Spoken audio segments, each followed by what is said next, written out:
여러분은 지금 어디에서 보고 계신가요? 그리고 지금은 몇 시인가요? 댓글로 함께 이야기 나눠주세요. 안녕하세요. 할아버지 덕분에 새로운 인생을 살게 된 30대 남자입니다. 저희 할아버지는 가족들의 인생을 여러 번 구원하셨는데요. 그 중에서도 저에게 있었던 이 사건은 말 그대로 불구덩이에 떨어질 뻔한 저를 할아버지가 구출해 주신 이야기입니다. 어떤 일이 있었는지 한번 제대로 풀어보도록 할게요. 제 인생에서 빼놓을 수 없는 중요한 분이 바로 저희 할아버지십니다. 80대 후반으로 곧 90세를 앞두고 계시지만 아직도 정정하게 현직에서 일을 하고 계세요. 부산에서 평생 사셨던 할아버지는 해운대 쪽에서 역술가로 활동을 하고 계십니다. 어릴 때 할아버지를 딱 떠올려 보면 한자를 진짜 기가 막히게 잘 쓰셨던 기억이 나네요. 늘 할아버지 곁엔 어려운 책들이 놓여 있었고 붓으로 한자를 쓰시며 저에게 보여주시기도 했습니다. 저희 동네에서 할아버지를 모르는 사람이 없었어요. 누구 집 결혼은 어떤지, 직장은 어떤지 뭔가 고민이 있으면 다들 저희 할아버지를 찾아오곤 했습니다. 궁합도 봐주시고 이사 방위도 봐주시고 정말 동네의 만능 해결사 같은 분이었죠. 그런 할아버지가 신통하다는 걸 우리 가족들은 애초에 알고 있었습니다. 저희 고모가 임신하셨을 때도 할아버지가 딱 보시더니 하셨던 말이 있었거든요. 딸이네, 딸이야. 그 말에 아버지는 아들이면 어쩌려고 그러냐고 얘기를 하셨지만 할아버지는 완강하셨다고 해요. 그런데 정말 고모는 딸을 낳으셨답니다. 그 후 엄마가 저를 임신했을 때도 아버지는 또 할아버지에게 물으셨대요. 이번엔 아들일지 딸일지 말입니다. 그런데 그때도 할아버지는 딱 엄마를 보시더니 이번엔 아들이라고 호언장담을 하셨다네요. 그때까지도 아버지는 할아버지의 말을 믿지 않으셨는데 막상 또 제가 태어나고 보니 아들인 겁니다. 그때 아버지도 참 많이 놀라셨다고 하더라고요. 늘 신통방통 뭐든 다 알 것 같던 할아버지가 전혀 예상치 못한 일을 겪게 된 날이 있습니다. 바로 제 나이 10살 때였어요. 엄마가 병으로 세상을 떠나신 거였죠. 전 그때 할아버지가 우시는 걸 처음 봤습니다. 엄마는 참 좋은 분이었어요. 저나 누나를 사랑으로 키워주신 건 물론이고 할아버지, 할머니한테도 너무 잘하셨거든요. 그런 엄마가 갑작스럽게 그 젊은 나이에 세상을 떠나다 보니 할아버지는 정말 애달프게 눈물을 흘리셨습니다. 그러더니 할아버지는 저와 누나를 꼭 안아주며 하신 말이 있었네요. 얘들아, 너희 엄마 내가 보니까 천국 같다. 네 엄마가 너무 착해서 천국에서 데리고 갔어. 천국 가서 지금 다 너희들 지켜보고 있으니 걱정하지 말거라. 너무 울지 마라. 엄마가 하늘에서 슬퍼할 테니 좋은 곳에 너희 엄마 편하게 갔으니 울지 말거라. 그렇게 엄마가 돌아가시고 나서 저희는 한동안 힘들어했지만 역시나 시간이 약이었는지 점점 시간이 지나며 저희도 다시 일상으로 돌아가게 됐습니다. 그러다 제가 중학교 1학년이 되었던 해였어요. 누나도 중학생이었고 저희 둘 다 사춘기였던 시절이었답니다. 그때 어느 날 아버지께서 저랑 누나를 앉혀놓으시더니 평소와 다르게 갑자기 진지하게 말씀을 꺼내셨어요. 너희도 이제 클 만큼 컸으니까 아빠가 얘기하마. 아빠가 만나는 사람이 있거든. 아빠가 그 사람을 좀 만나봐도 될까? 너희 엄마한테 미안하지만 그래도 이제 시간이 지났으니 아빠, 엄마 돌아가신 지 뭐 얼마나 됐다고 그래요? 엄마 떠나신 지 아직 4년밖에 안 됐어요. 근데 어떻게 그럴 수가 있어요? 누나의 말에 아버지 표정은 정말 침울해지셨어요. 그리고 저희에게 미안한 표정으로 얘기를 하셨답니다. 그래, 그렇지. 너희가 싫다. 그러면 아빠는 안 만날게. 아버지는 저희의 의견을 먼저 물어보고 싶었던 거였죠. 그런 아버지 모습을 보고선 누나는 한참을 아무 말도 없이 곰곰이 생각하더니 이내 아버지께 얘기를 했습니다. 아빠, 죄송해요. 아빠도 아빠 인생이 있는데 좋은 분 만나셔야죠. 제가 너무 철없이 말씀드려서 정말 죄송해요. 경준이 너는 어떻게 생각하니? 저도 누나랑 생각이 같아요. 그런 저희의 말에 아버지 눈은 금세 빨개지셨습니다. 아버지라고 혼자 그렇게 자식 키우며 살아간다는 게 쉽진 않으셨겠죠. 전 외로운 아버지 마음을 어떻게든 이해하려고 노력했습니다. 그 후 아버지는 그 여자분을 만나게 되었고 어느 날은 가족에게 소개해주는 자리를 만드셨어요. 할머니, 할아버지 댁에서 다 같이 모여 만나기로 했습니다. 아버지는 재혼도 생각하셨나 보더라고요. 그렇게 그분이 오시고 인사를 하고서 다 같이 식사를 하는데 할아버지 반응이 좀 이상하더라고요. 식사하는 내내 밥도 안 드시고 그저 가만히 그 여자분만 계속 쳐다보고 계시는 겁니다. 아버지 왜 식사 안 하세요? 나는 아까 먹었다. 괜찮으니까 너희들 많이 먹거라. 그렇게 식사가 끝나고서 할아버지는 아버지께 그분을 배웅하고서 다시 집으로 오라고 얘기를 하셨습니다. 다시 집으로 돌아온 아버지는 할아버지 앞에 섰는데 할아버지가 냉정하게 얘기를 하시는 거 있죠. 나 이 결혼 승낙 못한다. 반대다네. 아버지, 갑자기 왜 그러세요? 아까는 괜찮으시더니만. 안 괜찮아. 내가 관상을 또 좀 보지 않니? 내가 보니 저 여자 보통 여자가 아니야. 아버지, 저 사람 직업도 사회복지사고 정말 좋은 사람이에요. 대체 왜 그러시는 거예요? 좋은 사람은 무슨... 아니야. 저건 악마 같은 얼굴에 천사 가면을 쓰고 있는 게 분명해. 절대 안 돼. 아버지, 그놈의 관상 그거 보시고 그러시는 거예요? 저 사람이 얼마나 좋은 일 하는지 아버지가 몰라서 그러시는 거예요? 독거노인 일일이 찾아가 챙겨주고 옆에서 목욕도 시켜주고 병원도 데려다주고 얼마나 좋은 일 하는 사람인데 도대체 왜 그러시는 거예요? 결국 아버지는 할아버지께 그렇게 화를 내셨습니다. 저도 그때 아버지가 할아버지에게 심하게 화를 내는 걸 처음 봤던 것 같아요. 그럼에도 불구하고 할아버지는 꼼짝도 안 하시더군요. 안 돼. 죽어도 안 된다. 느낌이 안 좋아. 느낌이 안 좋으니까 절대 안 돼. 그날은 할아버지도 끝까지 굳건히 고집을 꺾지 않으셨고 결국 그날 집안 분위기는 엉망진창이 되고 말았죠. 그런데 그 후로 한 2주 정도가 지났을 무렵이었을까요? 저녁에 아버지가 집에 들어오시는데 문이 쾅 하고 열리더니 씩씩거리며 들어오시는 거예요. 얼굴은 벌겋게 상기돼 있고 뭔가 충격을 받으셨는지 기가 막혀하며 할아버지께 얘기를 하시더라고요. 아버지, 저 정말 그런 여자인 줄 몰랐습니다. 세상에 그 여자 정체가 뭐였는지 아세요? 기가 막힌 아버지 모습을 할아버지는 그저 가만히 쳐다보기만 하셨고 옆에서 듣던 할머니가 놀라 아버지께 물었습니다. 아니 그게 무슨 말이야? 그런 여자라니? 그 여자 고소당했대요. 그 여자 다른 사람들 돈 빼돌리고 그랬답니다. 알고 보니 그 여자는 사회복지사라는 직업을 이용해 독거노인, 기초생활수급자분들, 장애인분들에게 나오는 기초연금이나 장애인연금, 수당 수급비 이런 것들을 다 관리해준다고 하며 그 돈을 다 빼돌렸던 거였어요. 세상에, 천사 같은 얼굴로 좋은 일을 하는 척하며 뒤에선 그렇게 약한 사람들의 돈을 빼먹고 있었던 거죠. 그러자 할아버지가 얘기를 하셨어요. 거봐라, 내가 말했지? 그 천사 같은 얼굴 가면이 씌어있다고 말이야. 아버지 진짜 어떻게 아셨어요? 그때 제가 아버지한테 너무 무리하게 그랬던 거 정말 죄송합니다. 그 여자 아마 네 돈을 노렸을 게다. 딱 보니 욕심이 얼굴에 드글드글했어. 돈에 눈 멀어 있는 게 보이더구나. 사실 그때 당시 아버지가 사업을 하시다 보니 좀 잘 사는 편이었거든요. 아무래도 그 여자가 아버지의 돈을 노리고 접근을 했던 것 같더라고요. 아버지가 엄마와 그렇게 헤어지고서 마음이 항상 외롭고 힘들었는데 그 약한 마음을 그 여자가 단박에 알아챘던 것 같습니다.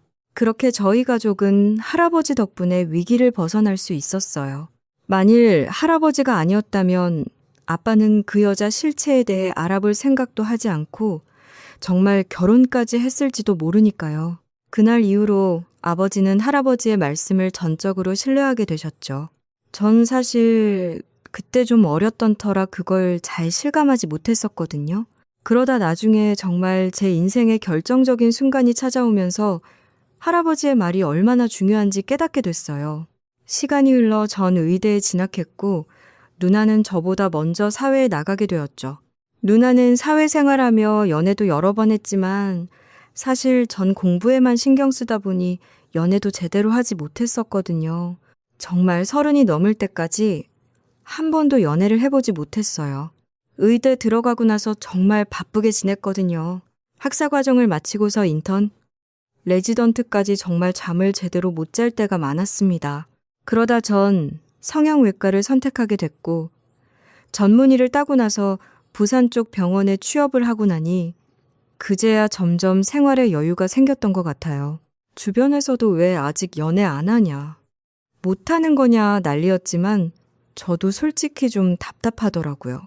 나이도 30이 넘었으니 이제 어떻게 또 연애를 하나 싶더라고요. 그러다 30대 중반에 1년 정도 연애한 여자가 생겼습니다. 처음엔 여자친구가 생기니까 얼마나 행복하고 좋은지 모릅니다.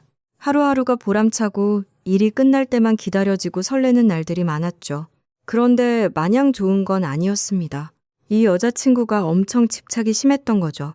제가 핸드폰으로 뭘 하고 있으면 그걸 눈으로 다 보여줄 때까지 꼬치꼬치 캐묻더라고요. 오빠 뭐해? 지금 누구하고 연락해? 아까부터 자꾸 누구랑 연락하는 거야? 아니, 업무 때문에 이번에 스케줄이 급하게 잡힌 게 있어서 잠깐만. 진짜 업무 연락 맞아? 어디 한번 나 보여줘봐. 얼른 그것뿐만이 아니었습니다. 제가 전화를 안 받으면 30통씩은 기본으로 걸려오더라고요. 수술 중이라 전화 못 받는데도 끝나고 나서 보면 폰이 정말 폭발 직전일 때도 많았죠.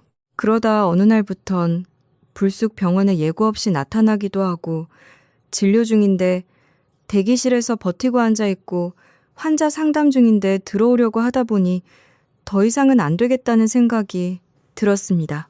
결국 전 헤어지자는 얘기를 하게 되었어요. 그런데 그날부터 진짜 지옥이 시작되더군요. 새벽 2시, 3시에 전화가 끊임없이 울리는 겁니다. 메시지는 하루에 수백 건씩 쌓여 있고 병원 앞에서 몇 시간을 서 있기도 했었고요. 정말 제가 어르고 달래도 보고 화도 내고 아예 무시도 해보고 별의별 짓을 다 하며 겨우 헤어졌던 것 같습니다. 그때 전 진짜 집착이 이렇게나 무섭다는 걸 처음 알게 됐네요. 연애가 뭔지도 제대로 모르는데 첫 연애부터 이런 일을 겪으니 여자 만난다는 것 자체가 겁이 나더라고요. 그 뒤로 한 2년을 전 연애 생각도 안 하고 지냈던 것 같습니다. 그러다 2년 후에 제 운명의 만남이 시작될 줄은 몰랐어요. 친한 친구 녀석이 결혼한다고 해서 결혼식에 참석하게 됐습니다. 피로연 때 신랑, 신부 친구들이 다 같이 모였었는데 그때 맞은편에 앉아있던 여자가 눈에 들어오더라고요. 웃는 모습도 시원시원하고 밝고 명랑해 보였죠. 뒤풀이가 거의 끝나갈 때쯤 전 자연스럽게 인사를 하게 됐습니다. 인사를 나누다 보니 상대방은 직업이 변호사더라고요.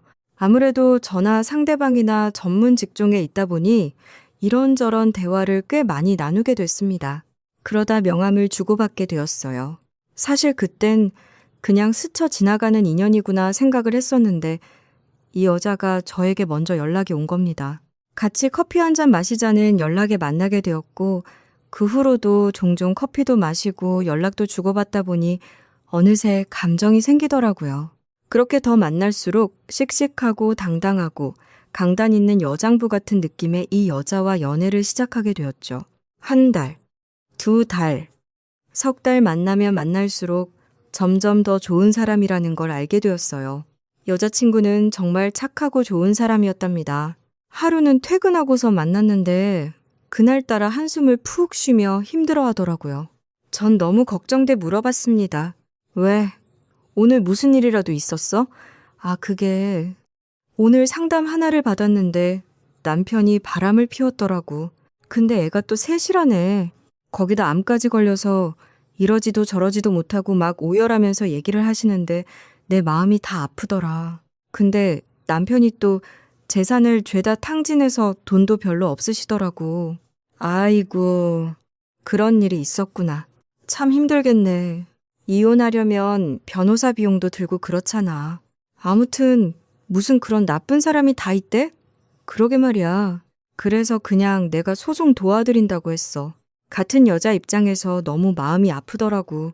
이런 일은 그냥 지나칠 수 없지. 전 여자친구의 말에 사실 깜깜 놀랐습니다. 소송이라는 게 시간과 노력이 진짜 많이 드는 일이거든요. 옆에서 보는 저도 서류 준비하고 증거나 자료 이런 거 정리하고 법정에 서고 이러는 모습들이 정말 어렵고 힘들어 보였는데 그걸 또 어떤 대가도 받지 않고 해준다고 했다는 게 정말 대단하다고 생각했습니다. 사실 이런 일이 한두 번이 아니었어요. 그와 비슷한 사건이 하나 있었는데 그땐 혼자 사시는 할머니 한 분이 의뢰를 하신 일이 있었거든요. 아들이 갑작스러운 사고로 떠나고 며느리 쪽에서 할머니 재산까지 가져가려고 했나 보더라고요. 그 얘기를 듣고선 여자친구가 엄청 불같이 화를 내더라고요. 아니, 어떻게 자식이 어머니 앞에서 돈 내놓으라고 그렇게 할 수가 있어? 진짜 이해가 안 되지 않아?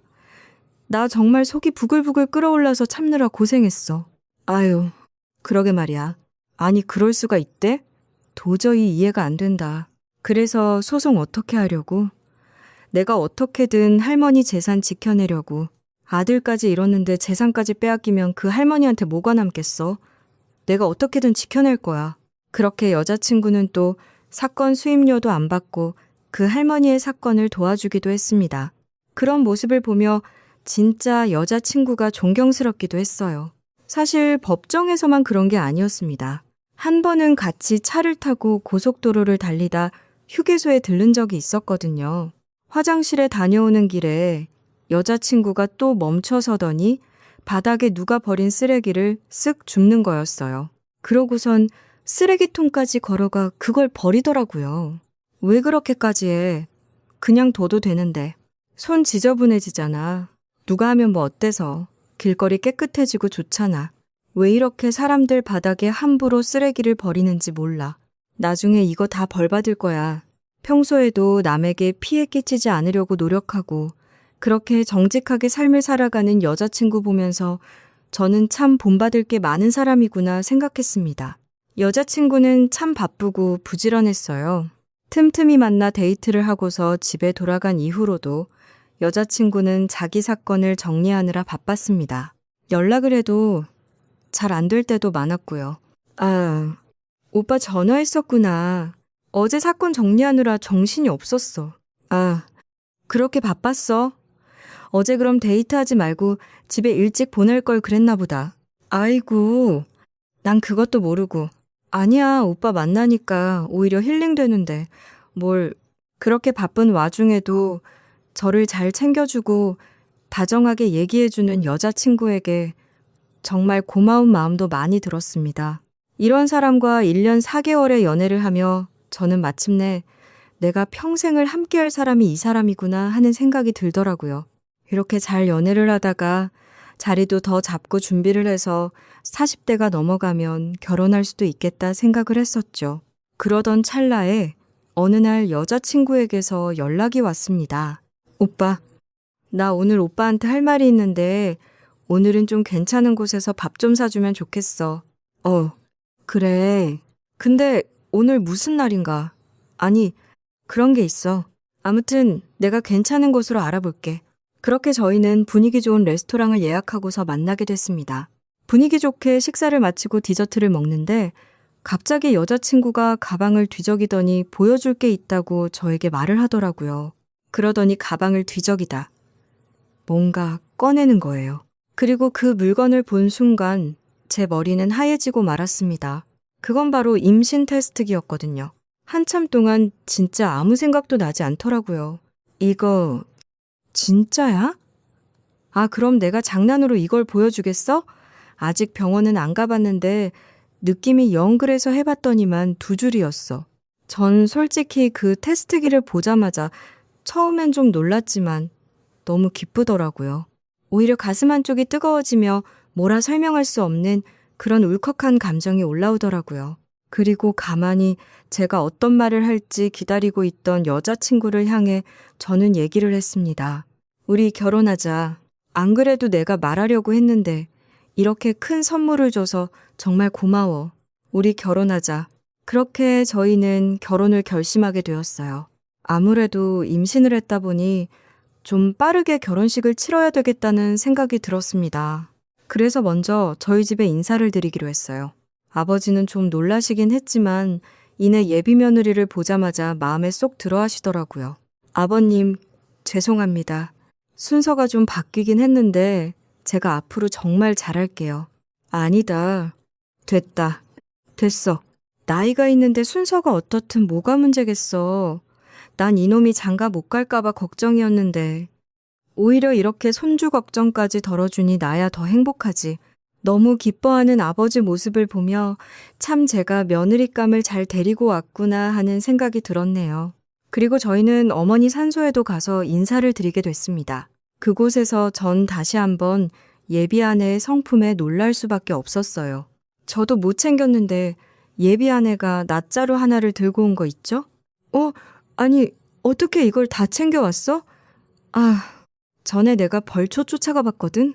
우리 지금 예초기가 없으니까 이걸로 주변 풀베자 이렇게 인사드려야지. 그렇게 예비 아내는 열심히 어머니 산소 주변을 정리하더니 어머니 산소에 꾸벅 인사하고서 씩씩하게 얘기를 하더라고요. 어머님, 저희 정말 예쁘게 잘 살게요. 먼저 인사드렸어야 하는데 아이가 먼저 생겨서 죄송해요. 하지만 저희 진짜 행복하게 잘 살도록 노력할게요. 하늘에서 꼭 지켜봐 주세요. 이런 예비 아내의 말에 그 어떤 사람이 감동을 안 할 수가 있겠습니까? 얼굴도 본 적 없는 저희 어머니 산소 풀들을 땀을 뻘뻘 흘리며 열심히 베고 있는 예비 아내를 보며 전 눈물이 나올 지경이었죠. 마음도 착하고 배려심도 깊은 이런 예비 아내와 하루빨리 결혼을 하고 싶었어요. 그런데 이상하게 예비 아내는 본인 집에 저를 인사시켜주지 않더라고요. 자꾸만 차일피일 미루면서요. 양가 인사를 다 하고 허락도 받고 상견례 날짜도 잡고 그래야 하는데 저희 집에서 어느 정도 허락을 받았다고 해도 예비 처가댁 식구들은 아무도 못 봤는데 자꾸 미루기만 하니까 저도 걱정이 되더라고요. 그래서 하루는 진지하게 물었습니다. 왜 자꾸 집에 인사를 안 시켜주는 거야? 그래도 내가 가서 인사를 해야지 무슨 일이라도 있는 거 아니지? 실은 사실 어떻게 얘기해야 할지 고민했는데 우리 엄마가 몸이 많이 안 좋으셔서 지금 당장 뵙기가 좀 어려울 것 같아. 엄마도 몸이 안 좋은데 어떻게 사위를 보냐면서 좀 괜찮아지실 때 보고 싶으시대. 대신 결혼식이나 이런 건 우리가 알아서 정해도 된다고 하셨거든. 아무리 그래도 얼굴이라도 봐야지.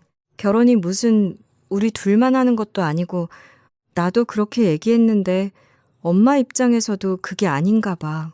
당장 움직일 수도 없고 힘드시니까 엄마가 그렇게 부탁하고 얘기하셨으니까 우린 우리끼리 알아서 결혼 준비해보자. 결혼 준비하다가 괜찮아지시면 그때 또 얼굴 보면 되지. 조금 찝찝하긴 했지만 사실 예비 아내가 너무 마음 아파하며 얘기를 하길래 전 정말 예비 아내를 오로지 믿었습니다. 지금까지 보여준 예비 아내의 모습은 진실되고 거짓이 하나도 없는 그런 모습이었거든요. 그렇게 저희는 결혼 준비를 시작하면서 할아버지께도 예비 아내를 소개해드리게 됐습니다. 할아버지께선 예비 아내를 가만히 보시더니 이것저것 물으시더라고요. 그래, 생년월일이 어떻게 되는가? 태어난 시간은, 부모님은 뭐 하시고? 원래 할아버지께서 사람들을 만날 때마다 묻곤 하는 말이었기 때문에 그때 당시엔 별 생각을 하지 않았죠. 예비 아내는 할아버지 물음에 대답을 잘하더라고요. 사전에 할아버지가 역술가라고 얘기를 하다 보니 예비 아내 역시 크게 불편해하지 않고 묻는 말에 전부 성실하게 얘기를 했습니다. 그랬더니 할아버지는 고개를 끄덕이시더니 한참 후에 말을 하셨어요. 그래, 나쁘진 않구먼. 괜찮다, 할아버님. 앞으로 제가 자주 찾아뵐게요. 저 예쁘게 봐주세요. 그렇게 할아버지와 인사를 나누고서 저희는 할아버지 댁을 나오게 되었어요. 분위기도 나쁘지 않고 할아버지도 괜찮다고 하시니 그렇게 모든 게 다 수월하게 지나가는 듯 보였습니다. 그런데 그날 밤 10시쯤 씻고 나서 침대에 누웠는데 핸드폰이 울리더라고요. 저에게 문자를 보낸 사람은 다름 아닌 할아버지셨습니다. 전화할 수 있니? 사실 할아버지가 밤에 이렇게 연락이 오는 건 흔한 일은 아니었어요.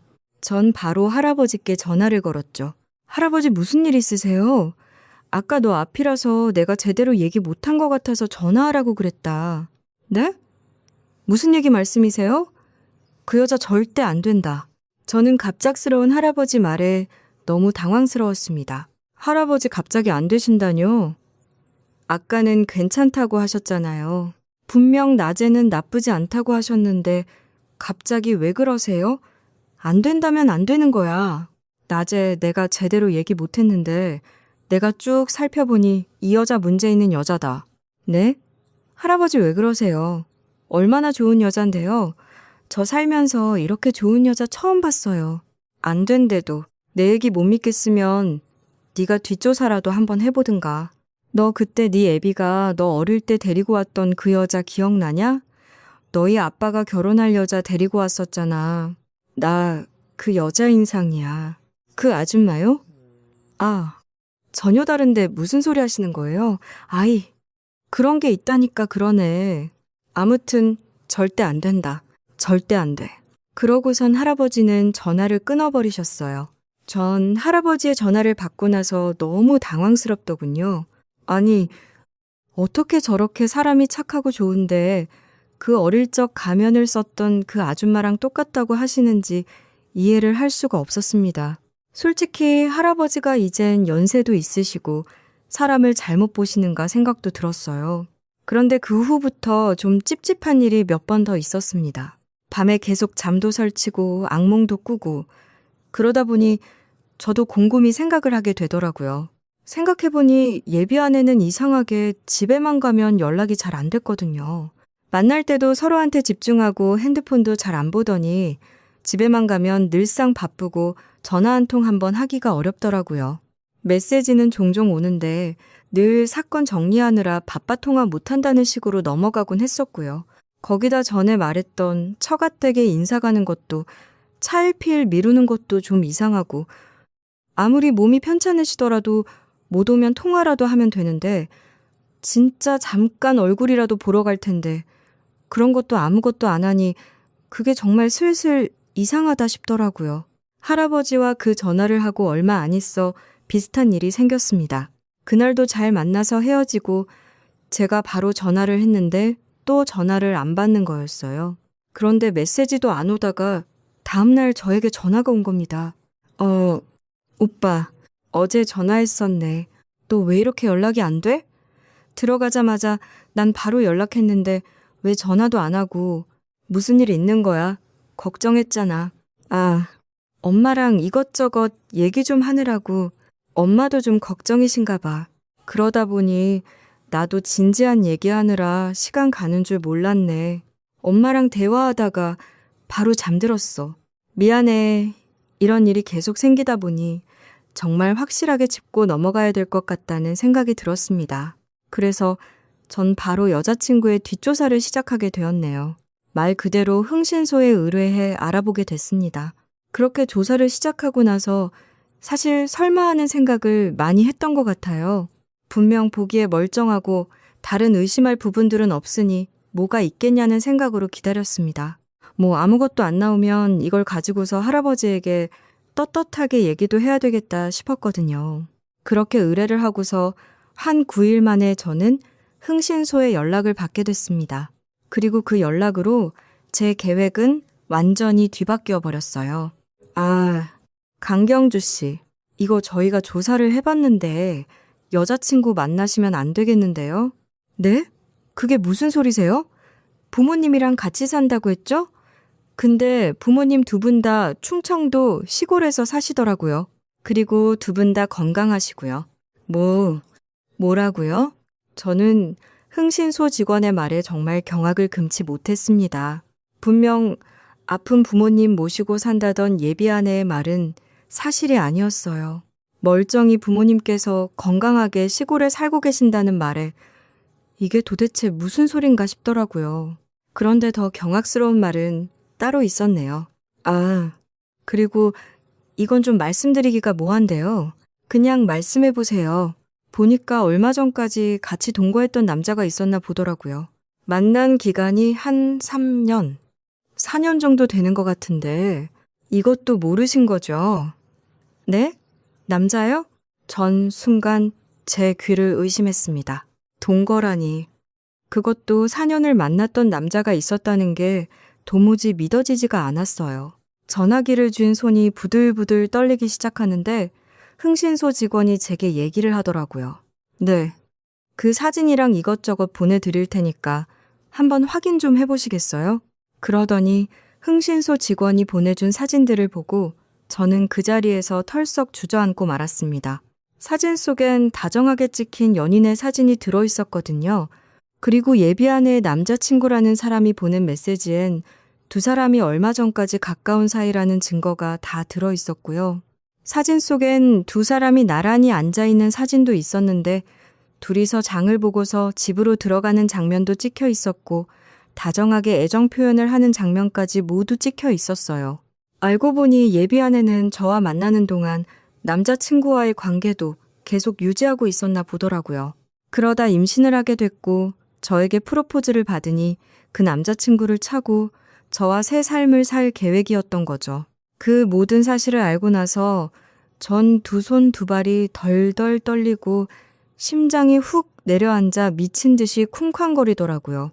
이걸 도대체 어떻게 해야 하나 싶었습니다. 결국 전 예비 아내에게 연락해 만나자고 했어요. 오늘 7시. 혹시 만날 수 있어? 7시. 괜찮아. 근데 오빠 무슨 일 있어? 목소리가 왜 이렇게 안 좋아? 아니야. 그냥 봐. 그렇게 약속을 정하고서 저는 저녁에 약속 장소로 나가게 됐습니다. 그날 하루는 정말 일이 손에 잡히질 않더라고요. 머릿속은 복잡하지. 마음은 갈기갈기 찢어지는 것 같지. 정말 한숨만 나오고 정신이 아득해졌습니다.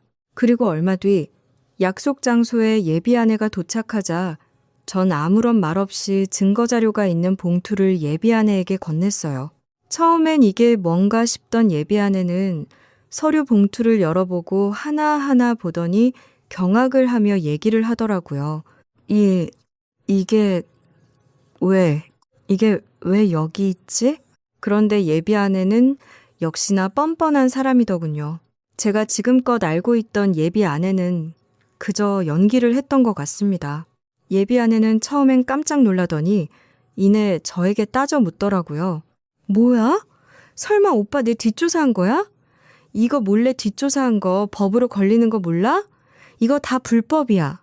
아휴, 어떻게 내 뒷조사할 생각을 해? 지금 따져 물을 게 누군데 저렇게 법을 운운하고 있다는 게 진짜 기가 막히고 어이가 없지 않나요?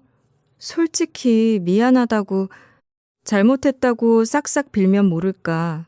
저렇게 뻔뻔하게 나오니 갑자기 제 마음이 차갑게 식어가는 게 느껴졌습니다. 뭐? 너 지금 이 상황에서 그런 얘기가 나오니? 그래. 내가 잘못한 게 있으면 그냥 법적인 처벌을 받을게. 근데 넌 이게 뭐야? 대한민국 변호사라는 사람이 지금까지 나뿐 아니라 우리 가족들, 그리고 주변 사람들까지 죄다 속여? 어떻게 이런 짓을 할 수가 있어? 지금까지 나 만날 동안 남자가 있었다며? 그것도 4년씩이나 만난 남자. 어떻게 나한테 거짓말할 수가 있어? 어떻게 나한테 이럴 수가 있냐고. 아니, 그게 내 얘기 좀 들어봐. 내가 다 설명할게. 뭘 설명할 건데? 도대체 뭘 설명할 거냐고. 너 부모님하고 같이 산다고 한 거 아니었어? 어머니가 암투병 중이라고. 그래서 지금 당장 못 만난다고 그랬잖아. 몇 번이나 거절하고 핑계만 대더니 어머니 충청도 시골에 사신다며? 그것도 엄청 건강하게 지내신다며? 어떻게 자기 엄마를 아픈 사람같이 만들면서 그렇게 거짓말을 하니? 이게 사람이 할 수 있는 짓이야? 너 진짜 무섭다. 무서운 애야. 아니, 내 얘기 좀 먼저 들어보라고. 내가 다 설명한다니까. 그러더니 예비 아내는 다급히 저에게 얘기를 하기 시작했습니다.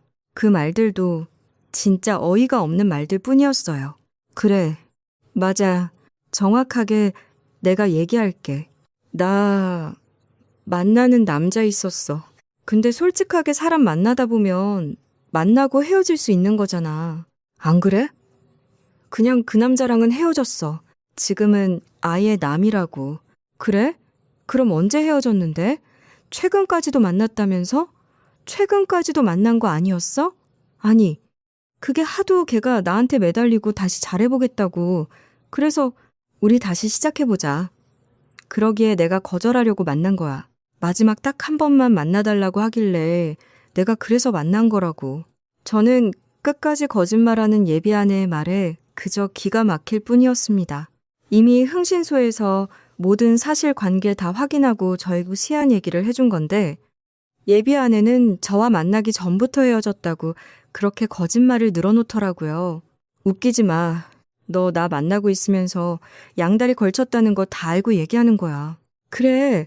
근데 만나다 보니까 난 오빠가 더 좋아져서 그래서 이 남자 정리했다고. 지금 그게 뻔뻔하게 할 소리야? 네 입에서 나올 소리냐고. 미안해. 내가 다 얘기 못한 건 미안한데 나도 몇 번이나 헤어지자고 했어. 근데 이 사람이 안 헤어진다는데 어떻게 해 그럼? 집에서 나가라 해도 안 나가고 버티는 걸 나더러 어떻게 하라고? 진짜 얼마 전에 법적으로 어떻게 한다고 해서 겨우 내쫓은 거야. 진짜 나도 최선을 다했다고. 얼마 전에 내쫓았다고 네 입으로 분명 얘기했다. 엄마랑 안 살고 그 남자랑 살았던 거. 그거 네 입으로 직접 말한 거라고. 이거 다 녹음되고 있어. 뭐? 아니 그걸 왜 상대방 동의 없이 녹음을 해? 역시나 자기한테 불리하게 흘러가니 이번에도 또 예비 아내는 법을 운운하기 시작하더군요. 정말 기가 막히고 어이가 없어 헛웃음이 다 나올 지경이었어요. 넌 이 와중에 또 법이야? 알았어. 됐고 법으로 뭘 어쨌든 저쨌든 네가 알아서 하고 난 너 같은 여자랑 다시 만나고 싶지 않아. 그냥 헤어지자. 이 정도면 충분히 우리가 헤어질 사유가 될 것 같은데 뭐?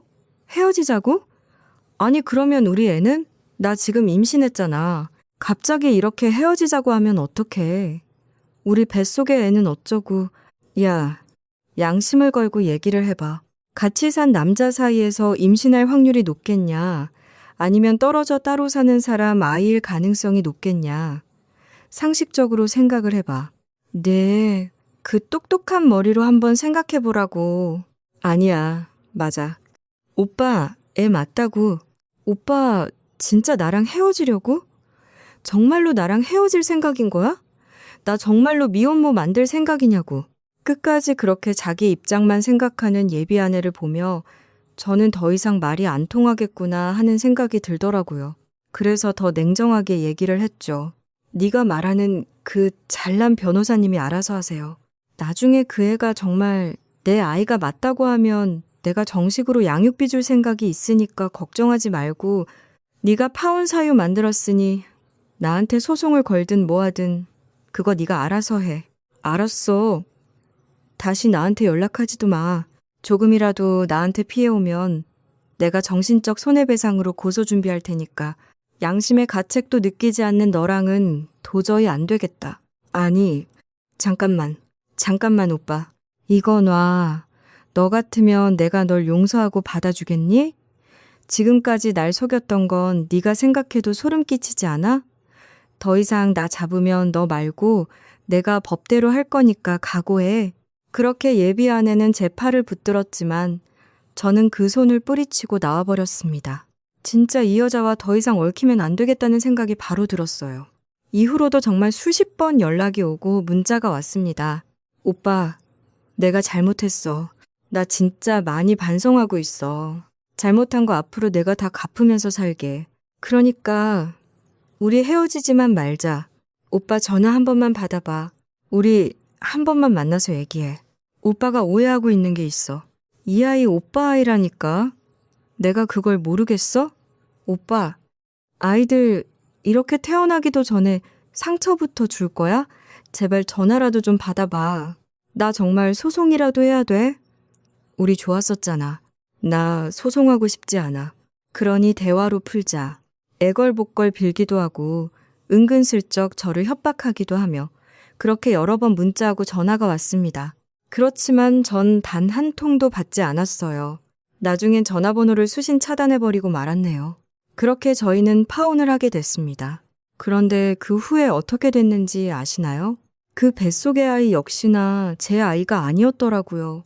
바로 그 전에 같이 살았던 남자친구의 아이였지요. 뻔뻔하게 그 남자 사이에서 생긴 그 아이를 제 아이라고 거짓말을 했던 거였습니다. 예비 아내랑 연애를 하며 제가 종종 40대 초반에 결혼을 하고 싶다고 얘기를 했었거든요. 그러다 예비 아내가 자신이 임신을 하니 결혼을 서두르려고 제 아이라고 말을 했던 거였죠. 솔직히 전 정말 제 아이였다면 도의적으로 책임을 지려고 했었네요. 그런데 그 아이는 분명 제 아이가 아니었습니다. 제가 이 사실을 어떻게 알았는지 아시나요? 흥신소 직원한테 혹시나 싶어 알아봐달라고 했었거든요. 그랬더니 흥신소에서 전에 그 남자를 접촉을 했었나 보더라고요. 그러더니 했던 말을 저에게 전해주며 기가 막혀 하더라고요. 사장님, 그 남자친구분이랑 얘기를 해봤는데 그 여자 보통이 아니라고 하던데요. 아이 안 낳겠다고 남자 쪽은 그랬는데 여자 쪽에서 반대를 했었나 보더라고요. 시기나 이런 걸 봐도 그 남자 쪽 아이라고 하고요.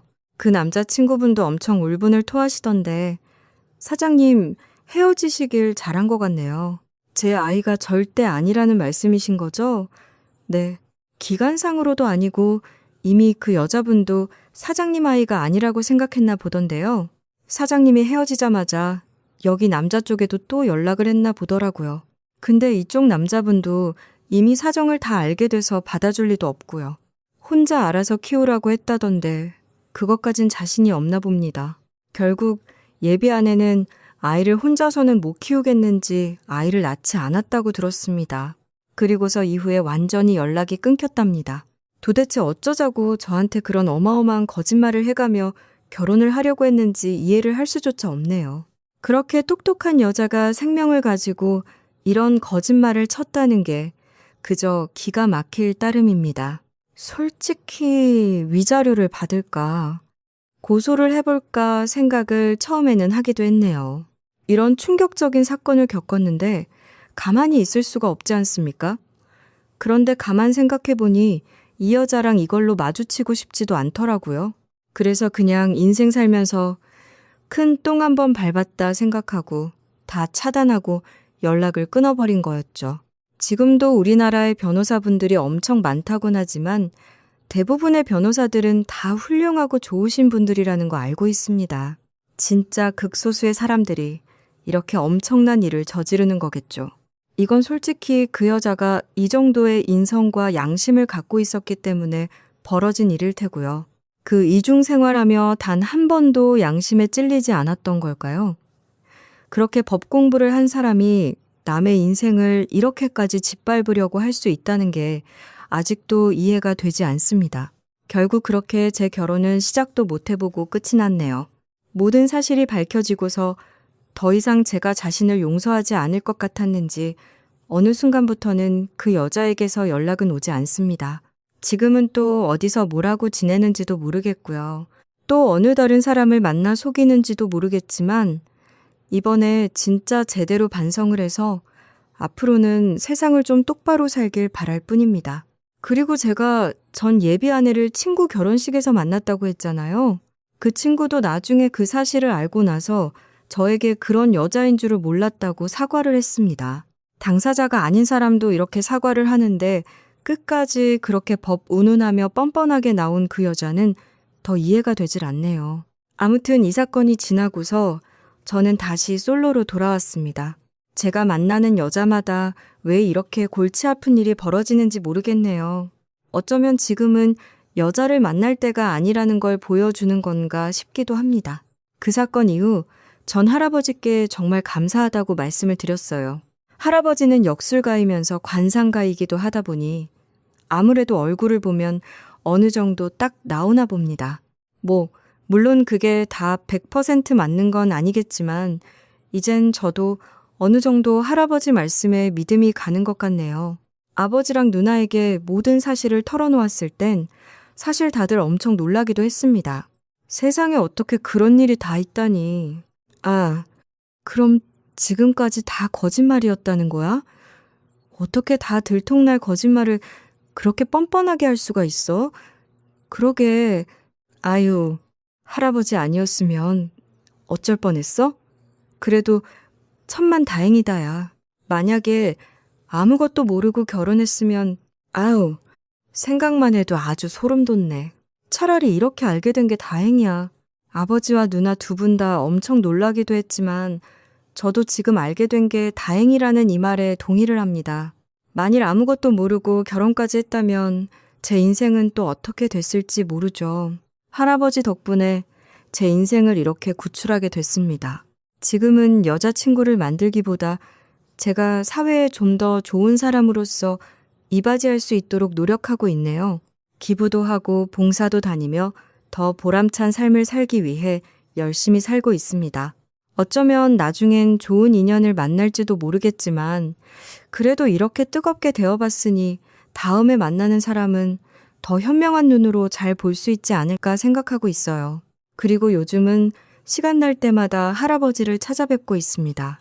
전에는 바쁘다 보니 명절이나 생신 때 한 번 가는 정도였는데 이 일을 겪고 나서부터는 더 자주 찾아뵈려고 노력하고 있어요. 가면 늘 할아버지는 똑같은 모습으로 거실에 앉아 한자도 쓰고 계시고 어려운 책도 펼쳐놓고 공부를 하고 계신답니다. 그런 모습을 볼 때마다 참 제가 많이 배워야 되겠다고 느끼고 있어요. 어느덧 할아버지 연세도 많아지시다 보니 전처럼 기운이 펄펄 넘치는 건 아니시지만 전 앞으로도 이렇게 부디 건강하셨으면 좋겠어요. 마찬가지로 저희 아버지, 누나, 할머니께서도 오래오래 건강하게 제 곁에 있었으면 좋겠고요. 이 영상을 보시는 분들 중에서도 어떻게 저런 일이 생길 수 있나 하실 분들이 많으실 것 같은데요. 제가 이번 사건을 겪으며 느낀 건 뭔가 조금이라도 찝찝한 느낌이 든다면 그 느낌을 절대 무시하지 말아야 한다는 겁니다. 저도 처음엔 할아버지 말씀을 그냥 넘어가려고 했었거든요. 그런데 결국 그 찝찝함에는 분명 이유가 있더라고요. 사람을 전적으로 믿는다는 건 분명 아름답고 대단한 일이지만 무조건적인 믿음은 때론 독이 될 수 있다는 걸 이번 일을 통해 뼈저리게 느꼈습니다. 그리고 주변의 어르신들이 해주는 말씀을 너무 가볍게 넘기지 말아야 한다는 것도 알게 되었고요. 그분들이 살아오면서 쌓은 경험과 지혜는 정말 함부로 무시할 수 있는 게 아니더라고요. 제 이야기가 누군가에겐 다시 한번 생각을 되짚어 볼 수 있는 이야기가 되었으면 좋겠습니다. 여러분들은 모두 좋은 인연 만나시고 행복한 삶을 꾸려나가시길 바랄게요. 라라의 사연극장. 오늘도 끝까지 함께 해주셔서 감사합니다. 듣고 싶은 이야기나 보고 싶은 주제가 있다면 댓글로 남겨주세요. 여러분의 이야기도 기다리고 있겠습니다. 영상이 재미있으셨다면 좋아요와 구독도 부탁드립니다. 다음 사연으로 다시 찾아오겠습니다.